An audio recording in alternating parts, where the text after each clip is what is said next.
আরেকটা কর্তব্য হলো ভাই, ইনসাফ করতে হবে সন্তানদের প্রতি। কি করতে হবে? ভালোবাসার ক্ষেত্রে ইনসাফ সম্ভব না। এক সন্তানের প্রতি একটু মায়া বেশি হবে, আরেকটার প্রতি একটু মায়া কম হবে, এটা মানুষের নিয়ন্ত্রণে না। কিন্তু দানের ক্ষেত্রে ইনসাফ করতে হবে। বেশিরভাগ মা বাবারা এই অত্যাচার অবিচারটা করেন সন্তানদের মধ্যে।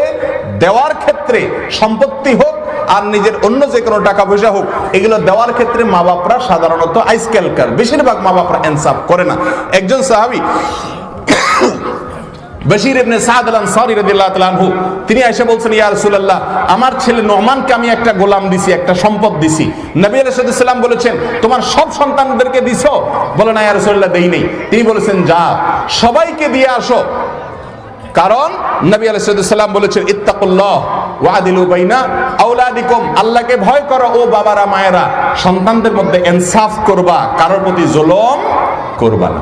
আজকাল বহুত বাপ মা আছে না, যেই সন্তানটার সাথে সম্পর্কটা ভালো, পাম্পটি দিয়া ফুসলিয়া ফাসলিয়া বাপ মারে বুড়া বুড়ির খুশি রাখতে পারছে, জমিটা চুপে চুপে ওর নামে লিখে দেয়। আছে না নাই?